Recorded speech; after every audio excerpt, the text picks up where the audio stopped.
மயிலாடுதுறை மாவட்டம் தலசங்காட்டில் 3000 ஆண்டுகள் பழமை வாய்ந்த சங்காரணேஸ்வரர் ஆலயம் அமைந்துள்ளது. கோட் செங்க சோழனால் கட்டப்பட்ட மணிமாட கோயில்களில் ஒன்றானதும் தேவாரம் பாடல் பெற்ற 274 சிவாலயங்களில் 45வது ஆலயமான இந்த கோயில் பற்றி சிலப்பதிகாரத்தில் கூறப்பட்டுள்ள பெருமை மிகுந்ததாகும். புராண காலத்தில் மகாவிஷ்ணு கையில் ஏந்தியுள்ள பாஞ்சசன்ய சங்கை இங்கு இறைவனை வேண்டி பெற்றதாக தல புராணம் கூறுகிறது. இந்த ஆலயத்தின் வடிவமைப்பு சங்கை போன்று அமைந்துள்ளது.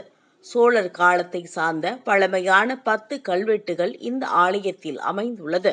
இந்து சமய அறநிலையத்துறைக்கு உட்பட்ட இக்கோயிலில் கார்த்திகை 3வது ஞாயிறை முன்னிட்டு கிராம மக்கள் சார்பில் லட்சதீப தீப திருவிழா நடைபெற்றது. கணபதி பூஜையுடன் துவங்கியது. 18 சித்தர்கள் உடன் ஆகிய காளஹஸ்தீஸ்வரர், கேரள விளக்கு, சிவன், அம்பாள், விநாயகர், ரங்கோலி உள்ளிட்ட கோலங்கள் இட்டு அகல் விளக்குகளை பொதுமக்கள் ஏற்றி உலக நன்மை வேண்டியும் கிராமம் செழிக்கவும் சுவாமி அம்பாளை வேண்டி தரிசனம் செய்தனர்.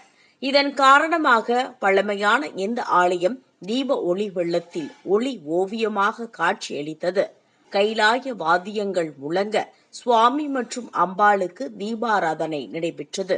முன்னதாக சுவாமி அம்பாளுக்கு சிறப்பு அபிஷேக ஆராதனைகள் நடைபெற்றது. இதில் திரளான பக்தர்கள் பங்கேற்று வழிபாடு செய்தனர்.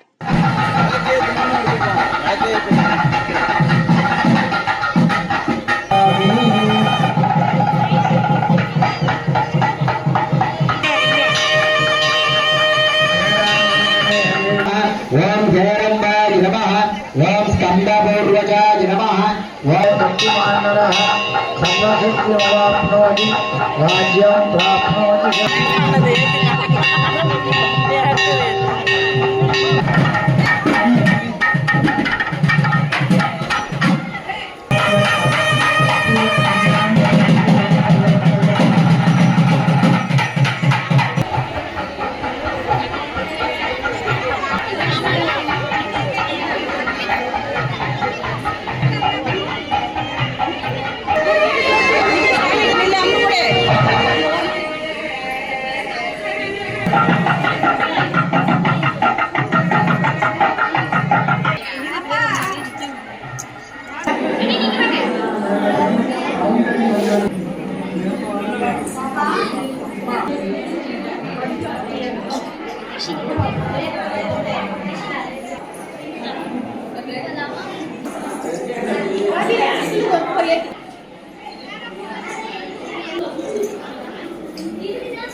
ராசியின் டிசம்பர் மாத பலன்களை மிக துல்லியமாக தெரிந்து கொள்ளலாம். மயிலாடுதுறை வளைகுடியில் வழங்குபவர் ஆர்.கே. பானு.